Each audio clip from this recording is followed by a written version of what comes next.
welcome to the Women on the Wall radio show. We are excited to be here this morning, and I've got my co-host with me, Rebecca Forrest. Welcome, Rebecca. Thank you. Enjoyed the drive up here. I didn't have any snow or sleet or anything like that, so it was nice. That's always good. That's always Yep. good. But this week has been a very interesting week for me. Mm-hmm. I just was at a conference in Dallas, United in Purpose, and it was put on by a coalition of organizations preparing for the general election, and to really get Christians out to vote. That would be nice. That would be nice. That would be very helpful. It would. But one thing that we have to make sure, just because someone is a Christian doesn't mean that they're going to vote for a strong conservative. And just because someone says that they are a conservative or an authentic conservative doesn't mean that the results or the fruits that they bear from their labor as a elected as servant are actually conservative. Exactly. And we are going to talk about that today. We've got a wonderful guest with us, Texas mom Kira Sands, who is we're going to talk about this issue with C-Scope and exactly what happened on the ground. And we're going to also connect some dots with education in Texas in general and the national movement going on within education in Texas. And I want to start out, before we bring on Kara, I want to start out and show a video that we put out that includes some audio from Kara about what happened and what two people running for the lieutenant governor, what their roles and almost what their philosophy is on their roles. So let's, Josh, if we can play that video.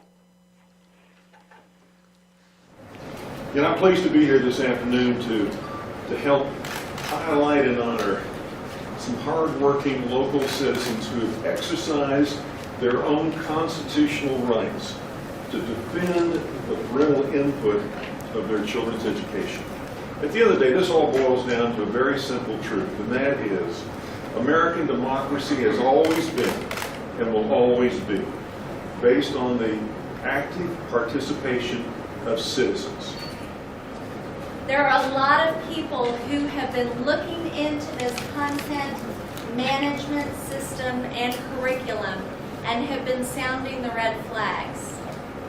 And when we would travel across this state and talk to moms and dads, I would tell people, don't believe me. Actually, please prove me wrong. Because if you prove me wrong, I can go back to being a mom and not worry about this. And nobody's done that. Actually, the layers have been peeled back and peeled back. I truly believe that Common Core is in Texas.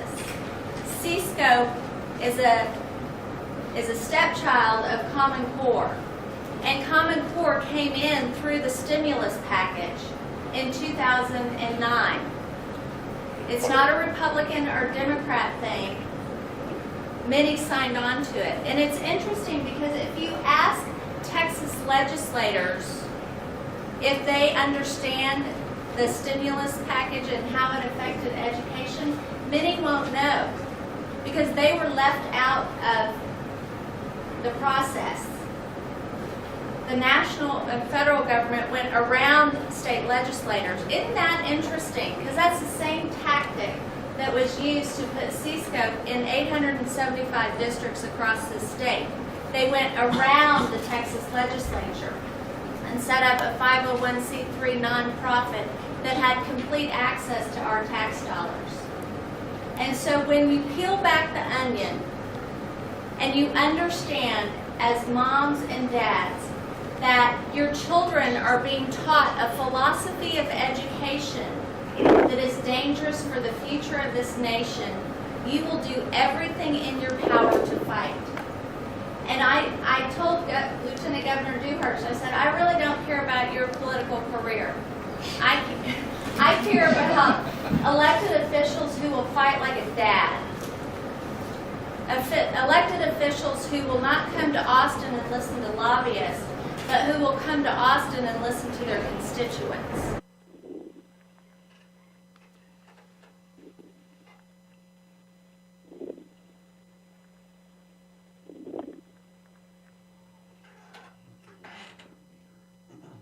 C-Scope isn't gone. As a matter of fact, I just got an email from a teacher a while ago that said, Ginger, I'm so upset. Our curriculum director sent us an email at school today and said, y'all download the C-Scope lessons, and this is how you do it. Yeah, you really just want to be the hero, and it's more about press to you. So Senator Patrick, who came from the Senate floor over to the House floor and walked onto the House floor in the middle of them still, hearing other bills, and started yelling at Representative Toth. Yelling, waving his hands. It was the most shameful, embarrassing thing I think I've ever seen. And I go down and I wait for Senator Patrick. And when he comes out, I follow him back over to the Senate chambers. I said, Senator Patrick, thank you so much for everything you've done for this. And I really appreciate, all your hard work. And I said, but we needed that bill to pass. We need 1406. And he says, no, you don't need it. I've taken care of it. I killed it. I took care of it. I said, sir, again, thank you for everything. You have a letter, and you have this agreement, and that's great. I don't think you've killed anything. You have a letter, but these folks also said that they were going to post all of the lessons online, and they have posted about 100. So they are not trustworthy. I don't believe they're trustworthy. And he said, but I killed it, and it's going to make us look bad. I said, sir, this isn't about you. This is about my children, and this is about the other children in Texas.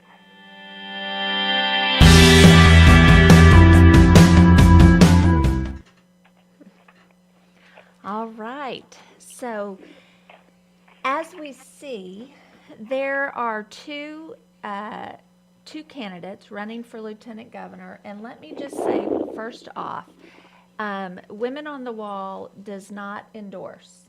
So the views presented on this show, whether they're my take on this situation specifically, or Kara's or Rebecca's, these are our own personal opinions and our own personal endorsements. This is not to say that Women on the Wall endorses these candidates.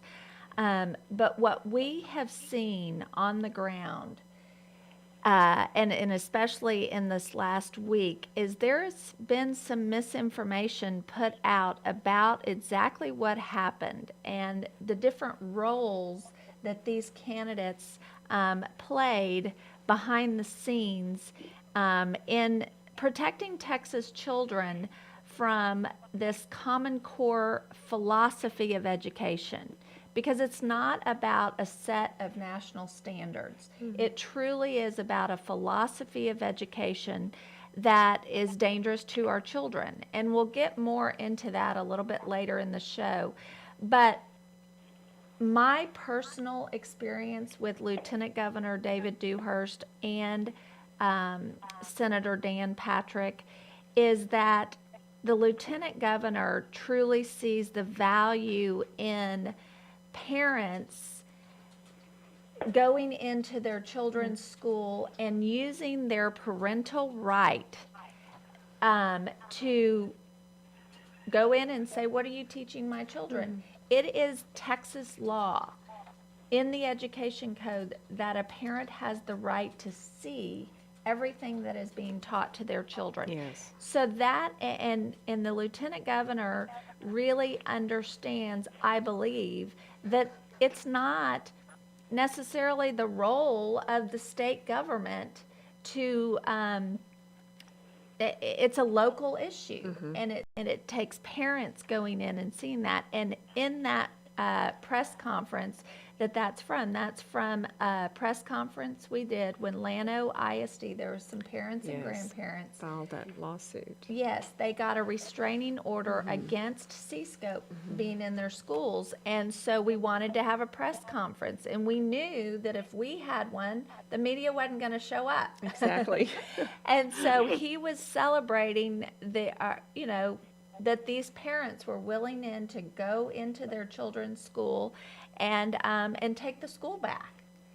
Right. And if I recall, you have to refresh my memory here, but wasn't Lieutenant Governor Dewhurst the one that actually was responsible for getting that first hearing, that Senate hearing? Well, Was he- there some people, and we'll ask Kara about Okay. that, because I know that Ginger Russell went to David Dewhurst, and that he, as the lieutenant governor, who put Dan Patrick in as chairman of Right. the education committee, led the charge on that. But we'll get clarification for that. But what we have seen from Lieutenant Governor David Dewhurst is local control, empowering parents to be the advocates for their own children versus the state taking that role. Isn't Yes. that what we as conservatives believe? It is. Less government control, less state control. With that, though, there does need to be, if our tax dollars are paying for education, public school education, Yes. there should be some oversight as to how those tax dollars are spent. So I want to bring in Kara Sands, who is a Texas mom from Corpus, who truly, she didn't just get out there and say, hey, this is bad.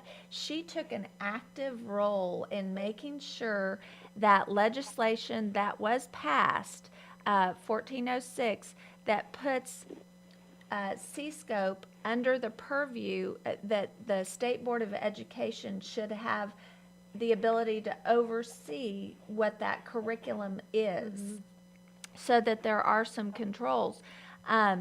Kara fought very hard to make sure that that legislation passed. And, we have Dan Patrick as the chairman of the Education Committee out there saying, he did all this great stuff to protect our children. Kara, is that your opinion? Oh, goodness. This really put me on the spot. Hello. I know, I'm putting you on the spot. Okay. It was my opinion that he did great things, or, you know what? All I can do is speak to my personal experience, Good. like what I saw, Right. and what I and the players involved. Now, was he the only one that did anything? No, absolutely not. Right. And You know, we do have to give him credit, because he did Absolutely. have the first hearing on C-scope. So, Right. So he did. He brought attention to it. Absolutely. right, So yeah. So I don't want to take anything away from what he did, right, because he did do that, and he did hold the hearing. However, he wasn't the only one. And I've been quiet about it. I kept quiet. I have my own race that I'm running, and one of the first rules of that is focus on your own race. Don't get involved in other ones, especially in a primary.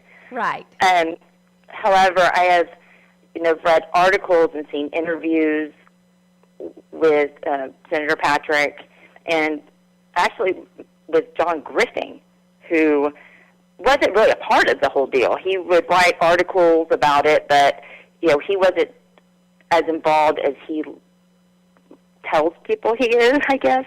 right, But really just blatantly just misleading about Senator David Dewhurst's role in it, and saying that he had no role, that he was a latecomer, and really downplaying. Well, not even down. I mean, it's worse than downplaying. He's just flat out lying.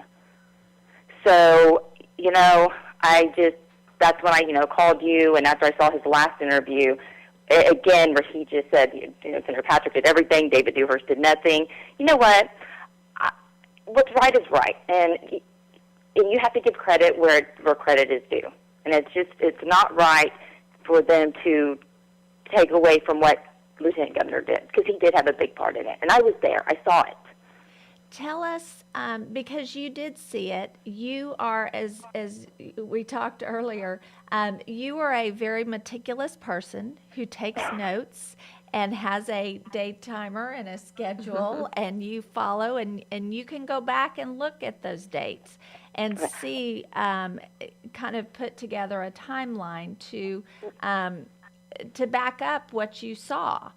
Right. I write everything down. I'm with OCD in that respect. I have notes. I write, when someone gives me a business card, I go and I write on the back of it exactly where I met them. I mean, every detail that I can remember so that I can just remember things. And I do. I keep notes on phone calls. So especially through the whole C-scope deal. I kept notes with every legislator I've met with, where I met with them, who I spoke to. So, I kept great notes. And, again, kind of listening to the back and forth of the lieutenant governor's deal, I started going back because things are clicking. I was like, wait, that's not true. Or that's not true. So I went back, and so I started putting together a timeline of how things kind of rolled out. And, and so that's when I called you. I said, you know what, this has gone on too long. This guy, and it really is, and I don't know if Mr. Griffin works for Senator Patrick or what he's doing, but he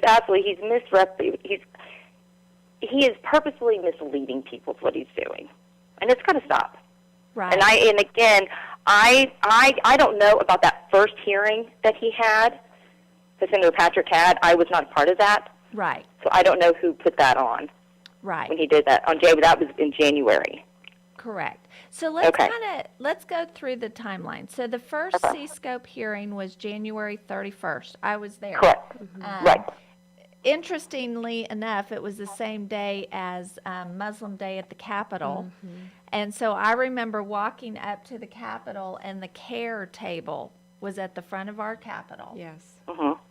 Which, that's a whole nother story. Story for another day. Yeah, story for another day. But I was at that hearing, and I'll say, Senator Patrick did a phenomenal job during that hearing. Mm-hmm. There was so much information that came out during that hearing that no one could deny that there was something going on funny about C-scope. And what came out in that hearing is that the 20 education service centers own the copyright to C-scope. Let me just clarify for people. C-scope is three main components from what I understand. A scope and sequence, a time management system, the lessons, which are inside the lesson plans, and then your assessments. What Dan Patrick did when he came out and announced that C-scope was gone, the only thing that was gone was the lessons. It had nothing to do with the scope and sequence, which is the management system for teachers, and the assessments at the end. So people may not understand that their school districts are still using C-scope management system, and now because of what happened with Dan Patrick, all the lessons that are supposedly gone are now in the public domain so teachers can use them. Mm-hmm. So I just want to clarify for that. So we had this hearing on January 31st. All this information comes out that the education service centers went around the Texas legislature and set up this nonprofit organization. We want to give credit to Dan Patrick for that hearing because he did do a great job during that hearing. Now, after that hearing, but before that, we have to go back because Steve Toth filed a bill, House Bill 760, January 28th, a couple days before that hearing. And his bill, it was actually a better bill because what it did is it put the ESCs, I believe, under the authority or at least oversight of anything that they did, like these management systems, put them under the State Board of Education. So that bill had teeth. Right. And he filed that in January. So then Senator Patrick had the hearing January 31st. Now, I see things online about it. I wasn't really paying a whole lot of attention. I remember reading an article, and I went back. It was January, about about February 8th, Senator Patrick came out and they said that they had made a deal that they were going to put the lessons online.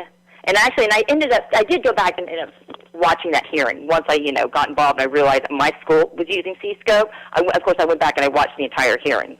Right. But, so he came out on February 8th, I believe, and said that they had made a deal that they would start putting lessons online, they wouldn't force the teachers, to do the non-disclosure, and they would work with the State Board of Education to review the lessons.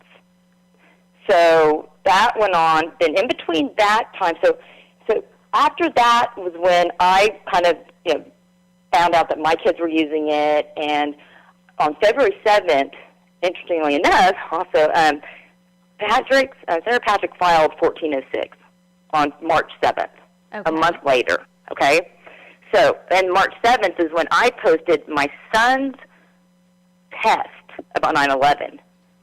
Ah. So that was just a little bit of a coincidence. But, so that's when I really started getting involved. But what Patrick did on March 7th, his bill didn't have any teeth, that we know now, wouldn't do anything.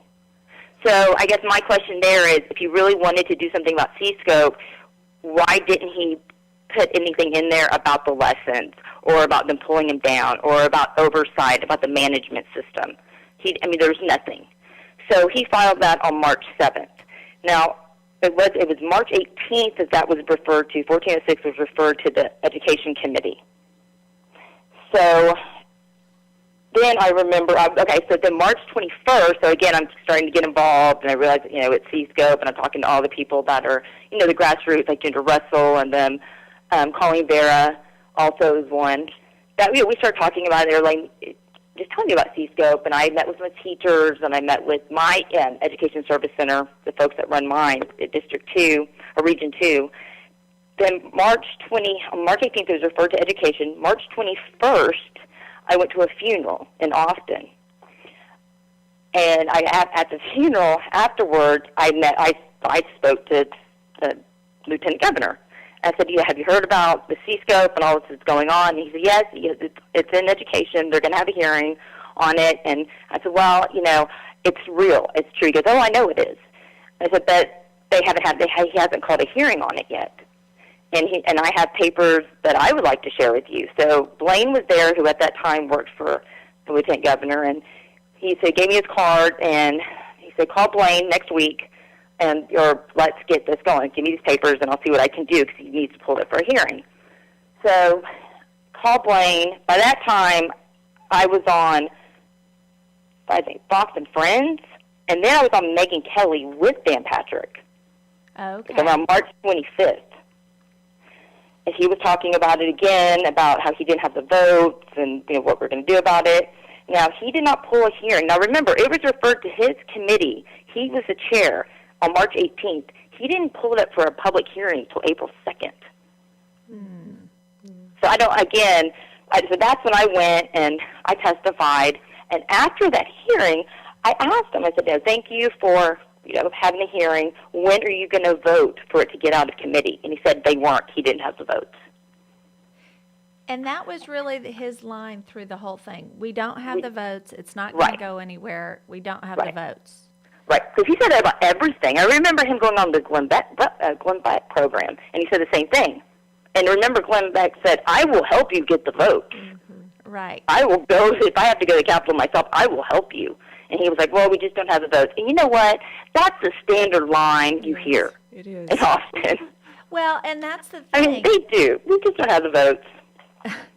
Why are you going to put out legislation if you're not going to fight to get the votes that you need? They don't want to work. Well, and I asked him also, I said, well, who is not supporting it? I mean, who's not voting for it? And he said, I really talked about this. I don't have time. I had to get to a meeting. I'm sorry. Thanks for coming. I appreciate you coming. Mm-hmm. It was almost like, thanks for coming to my party. I appreciate you showing up. Right. So I had that experience with Senator Patrick before. Right. Wait, what? Yeah, Rebecca said she's had that experience with Senator Patrick before. Right. I mean, it's almost like he patted me on my head. Thanks for showing up, kid. So Then he Yeah. he goes, and I'm like, well, how do we find out? So I went to I called Ryan Fisher, who worked for him. I couldn't get a call back. I went around to everyone on the committee, and I found out that it was Seliger and Duncan. Those are the ones holding out. They were the ones who weren't going to vote. And their areas, their districts are like Amarillo, Lubbock, that area. Right. So I went and spoke with them, and I met with them. I gave them at this time, again, I'm just carrying around my kids' papers and said, look, please vote for this. Please get this out of committee. They were not going to budge. So, again, I called Blaine, and I told him, I said, look, this is who's not going to do it. Please tell Lieutenant Governor that these are the guys that are refusing to do anything. I can't get a call back from Senator Patrick's office. Can you do something? And they did. Now, There you go. that is what happened. The interesting thing with John Griffin coming out and saying he had nothing to do with it, that's the day I met him on the day of that Senate hearing. That's the only time I ever saw him in Austin. Was April 2nd. The only time. So his insider, firsthand knowledge, it just isn't there because I don't know where he was. I was in Austin every week, 3 to 4 days a week, driving back and forth from Corpus to Austin. But I didn't see this guy. But we did have contact because he would text me and he interviewed me for one of his blogs that he does. And so we exchanged numbers. So he and I communicated. He would say, hey, how's it going? What's going on with it? And I would tell him what was going on. And he knew that Lieutenant Governor Dewhurst had something to do with it. He knew because I told him that he did. Not only that, on April 16th, Peggy Venable, because it passed out of the Senate on April 15th is when it was passed. April 16th, Peggy Venable had a teletown hall Right. with Governor Dewhurst Right. talking about what he did and what he did with C-Scope. On April 27th, my SREC committee woman held a Keep Texas Red conference in Corpus, and it was a huge conference. Todd Staples was there, Jerry Patterson was there, Dave Dewhurst was there. There were probably about 20 people speaking. Jay Lozano was there, my congressman was there, Lionel Sosa was there, George Antuno was there. It was just a group. So when he spoke, and they were having a question and answer segment with Lieutenant Governor Dewhurst, I stood up on April 27th and told the room of 200 people that Lieutenant Governor David Dewhurst is the reason why C-Scope got out of the Senate, that it was not going to be voted out of committee. I couldn't get help to get it out of committee, and that it was David Dewhurst, and we owe him. Wow. We need to thank him. Mm-hmm. So I guess my question is, if he had nothing to do with it and he was a latecomer, why way back in April before it passed out of the House were we thanking him? Right. And I was acknowledging him. Yeah. So, again, that is probably what bothers me more than anything.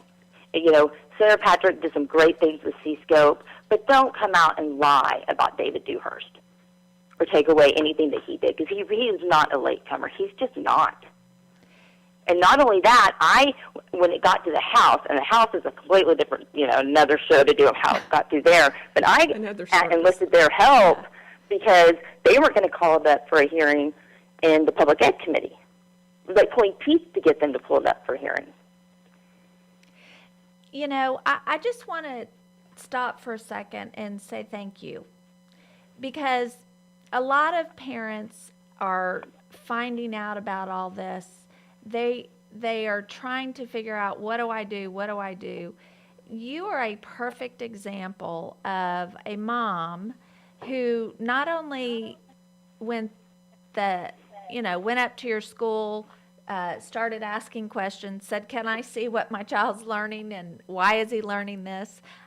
You took the initiative to go down to the legislature and make sure, even when these elected officials weren't willing to fight, you built a coalition of people who got this piece of legislation passed. And I just want to say thank you, and I want people to understand this process, that one person can make a difference, and you did that. So thank you. And plus, My you keep pleasure. great Well, thank you notes. for all y'all done. Yes. And so let's talk about, let's move forward. So it gets through the committee. There is a hearing. It gets through, and the House was a whole nother story. Oh, yeah. Let's take it to where the rubber meets the road. And because of the hard work that you did, and Representative Toth, in making sure that this bill would come up, there is this press conference that Senator Patrick calls, and he says the C-Scope's gone. He announces it. He was on the Glenn Beck show. C-Scope is gone. Mind you, the only part of C-Scope that is gone are the lessons. The scope and sequence and the management system, which is what these ESCs, the Education Service Center directors, their nonprofit organization still owns. Take us to that day when you heard that C-Scope was gone. Well, so that was Monday. That was May 20th. And I was driving in because it was on the schedule. It had been put on. It was up for its second reading. Now, a bill has to be read. It's called being read. It has to be read 3 times. Right. Before they can vote on it for final passage. So it was up. So the first time the bill is read, they read it, and then it's referred to a committee. Or sometimes it's not even referred to a committee. And then in the committee, when it comes back, if it reports out of the committee, gets through calendars, and comes back to the House or back to the floor or the Senate as well, they read it again, and they can vote on it again. That's the second reading. And then usually when it gets through the second reading, the third reading, a lot of the times it's just a formality, because that's just how the process works. So on the second reading of it was on the 20th, and that was a Monday. So it was for that evening, and I was driving in. I think I got a text from someone. I think it may have been Michelle Smith. And she said, Patrick, it's dead. They've killed it. And they're not going to, and Toast is going to pull the bill. So I was like, what? What are you talking about? So I'm driving and I'm talking to folks, and I find out that he had had this meeting. But again, Senator Patrick had this meeting, and my understanding is that there was not anyone involved with this meeting that had, Steve Toth wasn't involved. It was him and I think Duncan, I believe. They were the ones that are involved with this meeting, and I guess they came up with, okay, we're going to pull this. We will do this, but what we want in return to the ESCs, what we want in return is you push our sunset review, because they were up for a sunset review, and they had it pushed. And so what Dan Patrick did was agree with this agreement to get their sunset review pushed to 2019. Yeah. Now, mind you, all of these problems had come up with, in his own hearing that he had, he said that he was very mad because it was a nonprofit. They created, we had no idea where the money was, because he asked where the money was, and they said, we don't know. So why would he agree to have it pushed, the review, the sunset review, if he's having these problems, if he's not happy with the ESCs? So I get there, I get to the Capitol, and I call Steve Toth. I couldn't get a hold of him, and I get there, and I go into his office, and his legislative aide said, no, he's not. He's going to pull the bill. They have agreed, and I was like, no, we can't pull this bill. No, we have to have this bill. This is insurance. Right. Because I do not trust the education service centers. I don't trust them. They have not put all the lessons up. They are not trustworthy. And what happened? They're meeting Friday. Well, what happens if they vote against it and the bill's dead? What are we going to do? This is our insurance. So I was running through the Capitol, finding anyone I can find, trying to find this, because begging him, please don't pull this bill. Finally found Brandon Creighton, who was chair of the Republican caucus. And I was like, look, I need your help. Toad said he's going to pull the bill. And by this time, Brandon's getting involved, and he's like, no, he's not going to pull this bill. That's ridiculous. So I explained to him what had happened, and he said, no, he's not pulling this bill. I'll take care of it. So then Steve finally gets back to me and says, okay, we won't pull the bill. And it goes through pretty quickly on the second reading. And it passes. He gets up there, and it passes the second reading. About 5 minutes later, Senator Patrick comes onto the House floor and is yelling at Steve Toad. Yelling. You could hear I could hear what he was saying because I was up in the gallery, but his arms were waving around, and Steve Toad was sitting at his desk, and so Dan Patrick's a very tall man, so he was just leaning and towering over him, yelling at him. It was bad. So Representative Deschantel and Brandon Creighton go over to him, and Chairman Hunter went over and was like, hey, let's take this over here. Get off, you have to get off the House floor. So so by that time I went down and waited for Senator Patrick to come out, and when he came out, I said, thank you so much for everything you've done. I really appreciate this, but we have to have this bill. And he said, well, I've already taken care of it. It's dead. I said, well, I just don't believe that. I don't trust them from their past, what they've done. They haven't been trustworthy. No, I don't, but please, we need to have this bill. He said, well, I've already taken care of it. I've killed it. I said, again, we need this bill. And he said, well, this is going to make me look bad if we have this. This is going to make me. I said, well, sir, this isn't about you. I'm sorry, but it's not. But we need to have this bill. This is about the Texas children, and it's about protecting our kids, and we need to have this bill. And he said, we'll agree to disagree. I said, that's fine. Thanks again. So the next day, on the 21st, that's when it was the third reading. And, another thing is, so Brandon Creighton had to send a letter to Senator Patrick to stand down, not to come over, because you just don't do that. You don't go to another chamber and start yelling. You don't do that. And so on the 21st, he went up. They were reading it again. It was the third reading of 1406, and Senator Patrick was in the gallery, standing in the back. He wasn't like on the floor. He was in the back, and he had about 4 or 5 Democrats with him, and he was talking to them, and every single one of those then would go up to the back mic, trying to kill the bill. Wow. Right. And not only that, there were also Democrats that were mad at him because apparently he had a meeting with some of them and telling Democrats, Senator Patrick was telling Democrats that Steve Toad was stabbing him in the back. Terry Canales, who was a freshman rep, I asked him, I said, why would you vote against this? He goes, well, because Toad stabbed him in the back. He promised to pull it, and he didn't. He lied. He goes, I'm not going to support that. I said, but he didn't lie. That's not what happened. So Dan Patrick is going around also individually to Democrats. It's amazing to me. One of the things that I've learned, and I know, Rebecca, you know what it's like down in the Texas legislature.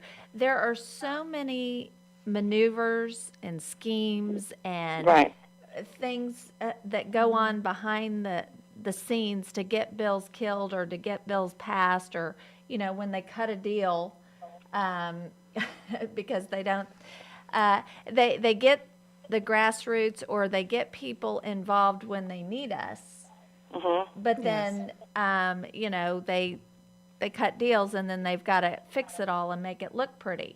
One of the real challenges that we know in Texas, we did not take the race to the top money. We said no to the Common Core national standards. Right. But you have to look at the strategies and the tactics of how Common Core was put into 45 states and actually put into all 50 states, because all 50 states took money in 2009 in the stimulus package to set up this longitudinal database system to upgrade our data collection for the TEA, the Texas Education Agency. That was put in place in 2009. In 2010, the states were to report to the federal government their progress on this longitudinal database system. Then you had the race to the top, where Texas, our former chairman of or commissioner of education, Robert Scott, and Governor Perry said no to the race to the top federal money.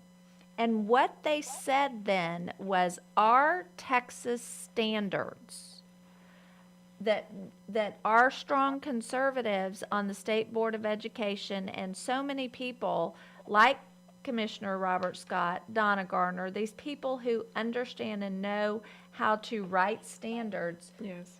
they put together our our TEKS, the Texas Essential Knowledge Standards. They were the original college and career ready standards that were strong type 1, which is what Donna says, your traditional foundational standards where one concept builds on the next, where kids learn phonics, they learn how to read, they learn math traditionally, one concept builds on the next.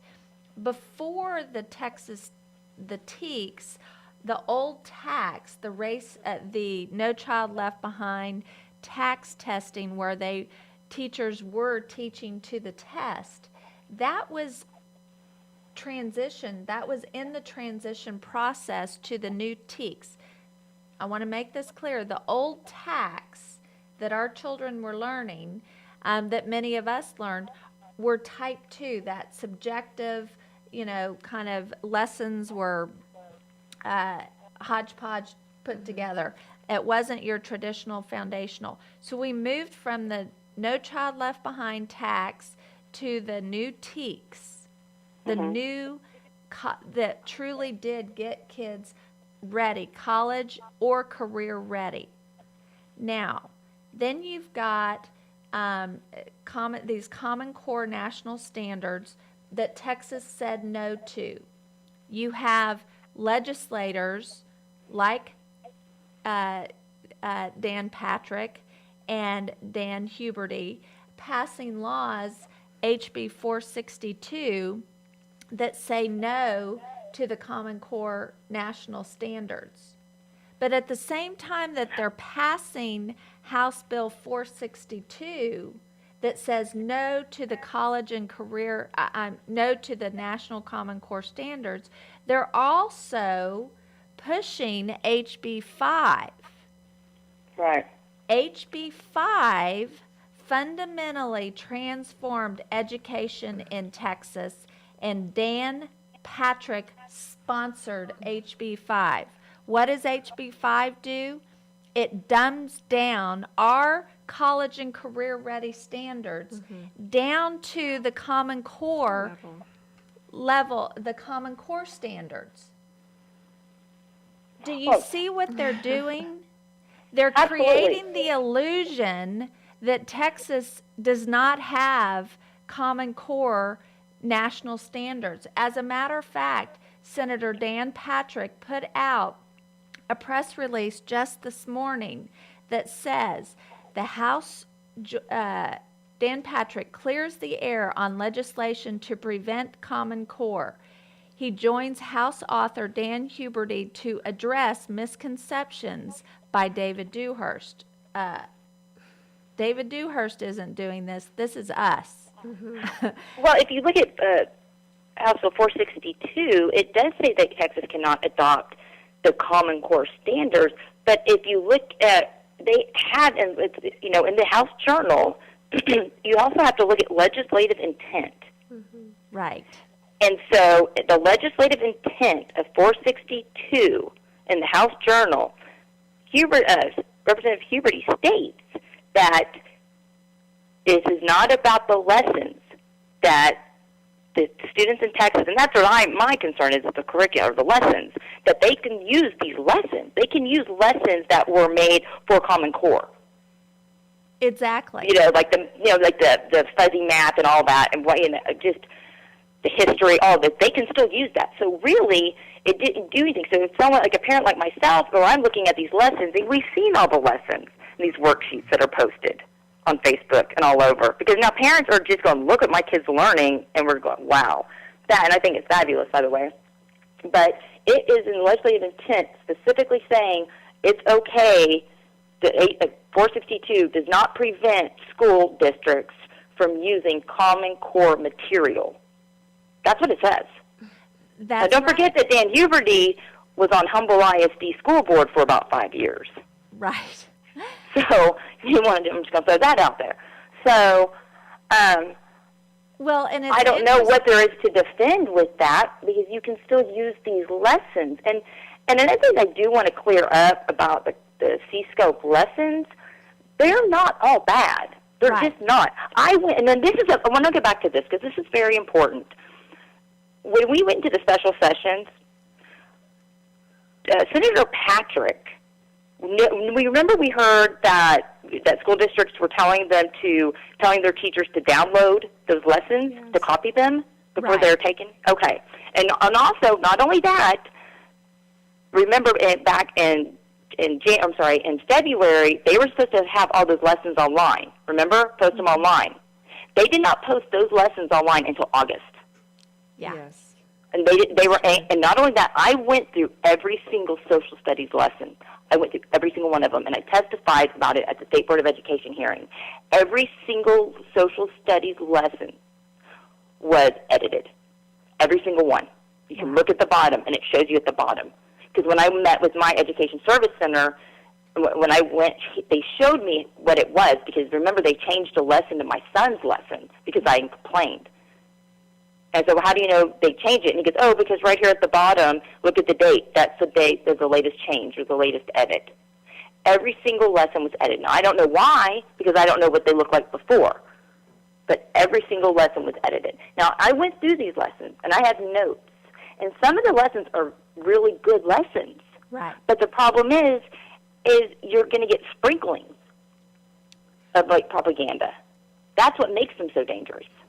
Right. Because, you can look at them and you look at a few and you say, okay, no, they're fine. Well, no, you have to go through all of them. But to say, and again, Mr. Griffin says that every single one is awful. It's not true. It just isn't. They're not all awful. But again, that to me, that just makes it more dangerous.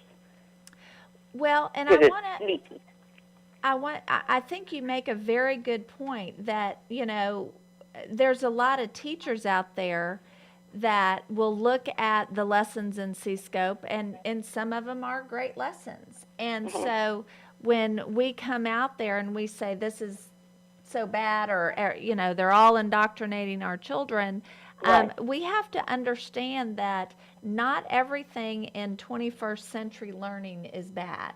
Not every teacher or school administrator or, person in education is bad. And so we want to expose the corruption. And as Lieutenant Governor David Dewhurst has said, you don't want me as a legislator or an elected official controlling you at the local level. No. That has got to be local control.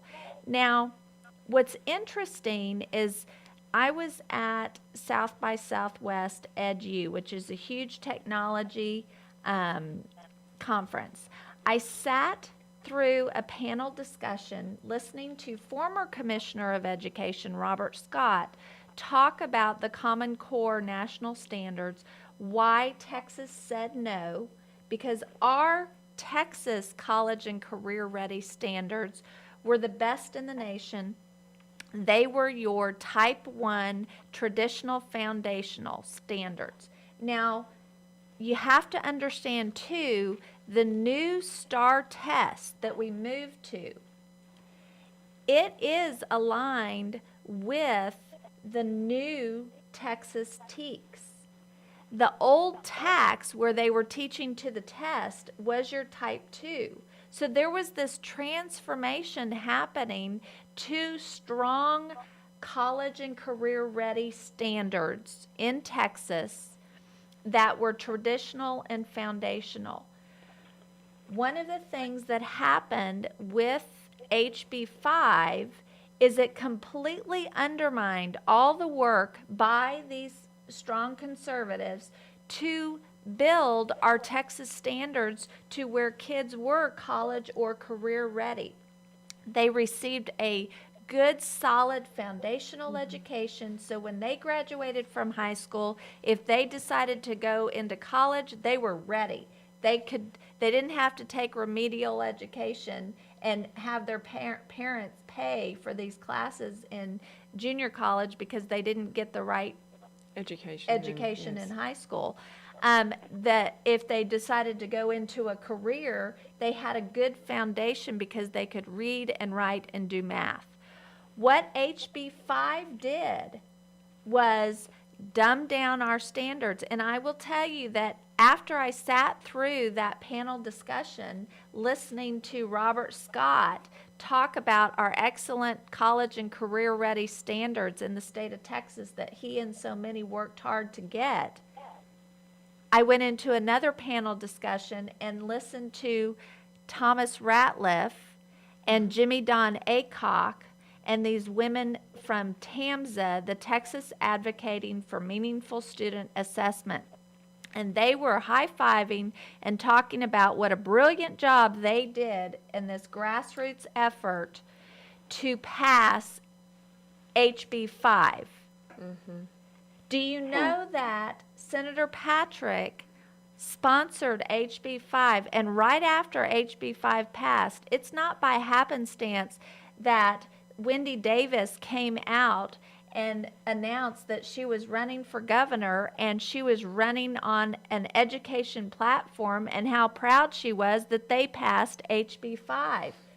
Doesn't that concern people that Senator Patrick was in lockstep with Thomas Ratliff and Wendy Davis? And so now they can say that the Republicans passed HB5 to put all these new pathways to graduation for our children, and now Wendy Davis can use the tagline, oh, and now they won't fund it? Wow. Republicans, wake up. They're using you. They are using you. And not only that, they're using our children and our Right. tax dollars. Right. You know, it's really frustrating.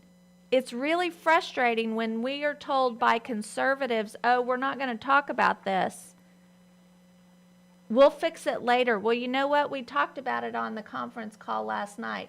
My 17-year-old, my 14-year-old, and my 9-year-old don't have time for you to get it right in the next legislative session. Right. They are coming in, if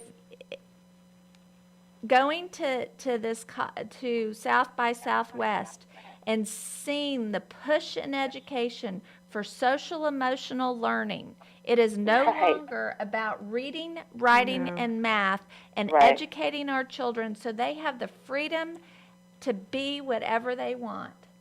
Right. It's all about social emotional equity in education. What House Bill 5 does, it sets the standards so low, just like the Common Core philosophy, that anybody can graduate from high school.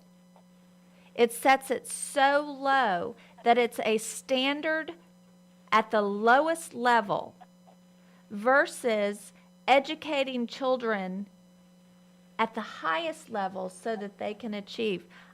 I don't know about you, Rebecca, Kara, I don't know about you, but as moms, that really ticks me off. Yeah, and you know what? It scares me as well. It's frightening to think about, in 10 years from now. Exactly. And, The landscape of our state. I mean, this is... It's ridiculous. And one of the things that is so sad, and I want to announce that we are having an education summit on April the 12th, Saturday, April the 12th, in Houston, Texas, at the King Street Patriots facility. It'll be during the day. We'll be sending out an announcement. I have invited a very good friend of mine to be on a panel discussion with me. His name is Kennard Tompkins. He's a dear friend who's a young gentleman from the inner city of Houston, and we were having a conversation about this. And when you listen to Dr. Peg Lessick, you know, our children, these elected officials, their children, we can do things we know. And so we're going to do everything we can, whether we have to pay for tutors, whether we have to homeschool, whether we have to work extra to afford private school. We're going to do what it takes to make sure that our children are educated and have the best possible opportunity. If my kid doesn't learn algebra in high school, I'm going to make sure that It's a they tutor. understand and get that tutoring. What about those kids in the inner city of Houston?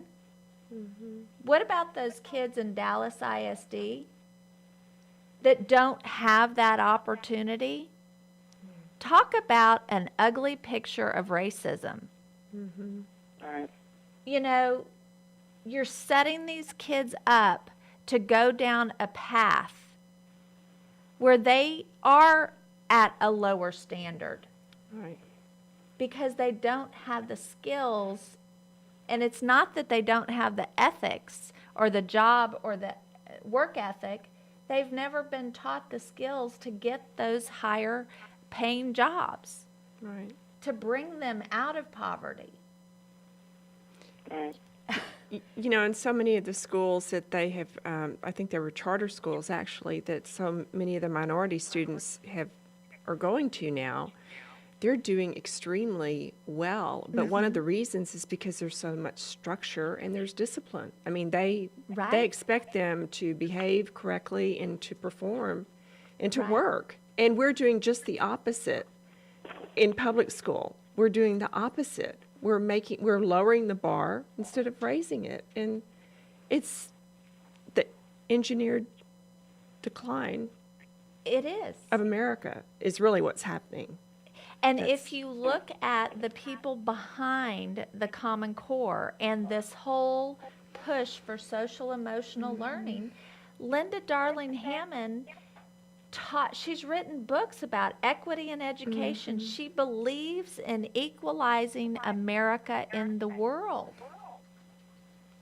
Right. I want to know, you know, why are people, and I know for a fact that there were meetings when HB5 was being debated and negotiated that David Dewhurst was saying we can't lower these standards. He was trying to fight for keeping Algebra 2, keeping English 3. It was actually Dan Patrick who were saying, no, we have to take those out because we won't be able to pass the bill. Well, maybe you shouldn't have passed the bill. Exactly. And didn't they take out the world history? And world history. geography. World Yeah. geography, yes. So we're going into a global economy, and now our children won't even know where any place is located in the world. So I want to give this call to action for all those people, all those conservatives who are not liking David Dewhurst because he ran against Ted Cruz. You know, I worked just as hard as anybody else on Ted Cruz's campaign, and I am proud of that. And he is an excellent U.S. Senator. He's exactly where we need him to be, and I would never, ever take that back. But I can tell you that the work that the Lieutenant Governor has done in keeping Texas economically sound is a good thing. The work that David Dewhurst has done behind the scenes to work with moms like Kara and myself to understand how this is flooding into Texas. This is not about the Ted Cruz, David Dewhurst race.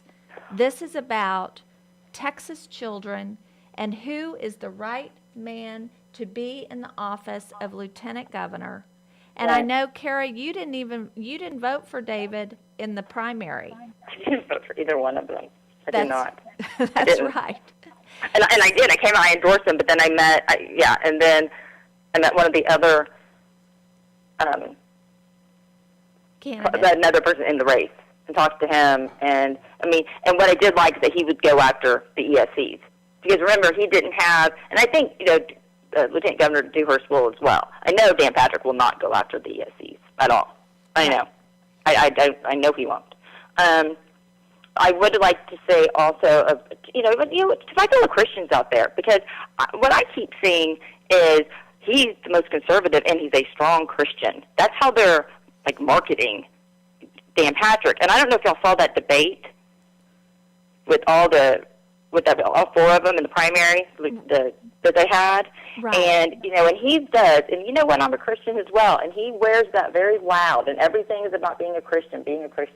And, great. You know what? I love the Lord, and Jesus Christ is my Savior. But you can't pick and choose the Bible and what verses and which you're going to follow. And when, my fellow Christians out there, if you're going to use that to say he's the strongest Christian, well, you may want to ask Dan Patrick why he's not paying his debts. And when he had the excuse that he did not, because there's not a debtor's prison and there's a risk, he's a risk taker, I would suggest that he goes back and he reads Romans 13:8 to 10. But we are to pay our debts. So, the only reason I'm saying this is because he really loves to throw out there, I'm a Christian, I'm a strong Christian. Well, you know what? Be consistent in that. Right. If we're going to say that, because I'm going to tell you right now, I mess up as much as anyone, and there's no way I'm going to throw out there, vote for me simply because I'm a Christian. Because you know what? That does not mean that I don't make mistakes, and I don't screw up. That's right. So. That's right. This is our opportunity to vet these candidates for this race and who is the best man for the job of lieutenant governor now. Right. I think there is people need to really take this serious, and we talked about it earlier. You can't just get on a bandwagon because someone has the PR campaign that they're the authentic conservative, because I can tell you what, the other candidate is an authentic conservative Christian as well. And so we've got... so were the other two as well. Exactly. They all were. They all Todd were. Staples, Jerry Patterson, is someone going to say that Jerry Patterson isn't a conservative? Right. They all were. So, that just doesn't fly with me. I do want, and not only that, when I can go back and look at Senator Patrick's behavior and how he is running this campaign and how he is just throwing out these lies. Well, that's just not very Christian-like, I don't think. And then he has his guy, John Griffin, getting interviews again, and, they're not telling the truth. Another thing they had said, and it's important to note this, is Senator Patrick said that he tried to fight C-scope, the lessons in the special sessions, and that David Dewhurst would not back him up to put it on the call. Well, Dan Patrick did not file a bill till the second special session. He knew that the teachers were downloading these lessons. And you can file a bill even if it's not on the call. It never was on the call. So it was so important. Why did he file it in the second but didn't file it in the first special session when he found out that they were downloading these lessons? Right. To me, it's more about, it's all talk. It's about being able to come out and say you did something, or I'm taking care of this and I'm fighting for you. And they're just words. So look, I'm going to file this bill to fight for you. And that's what I think kind of bothers me. Right. We had a similar experience with Senator Patrick on immigration during the 2009 and 2011 session.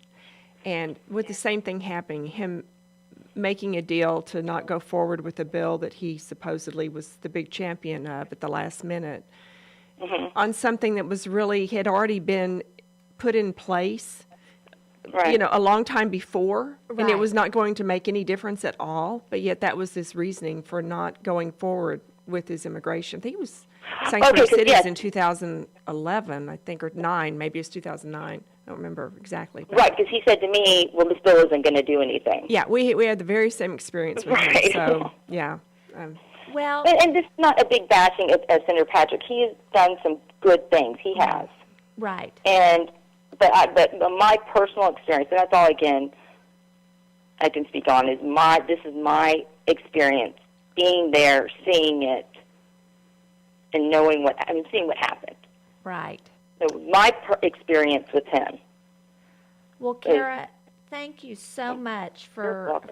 for coming on the show today. You know, this is what it's all about. You have shown that you're a fighter, that you're a mom like us, and we're tired of sitting back and letting things happen, and control of our children's lives and futures being controlled through backdoor deals in the Texas legislature. And we're standing up, and I'm proud to stand with you. I'm proud to moving forward, because there's going to be cleanup that we've got to do to make sure that our children and our grandchildren have a future in Texas and in the United States. So thank you so much, Kara. You're welcome. And again, I was told not to do this, not to say anything, stick to my race.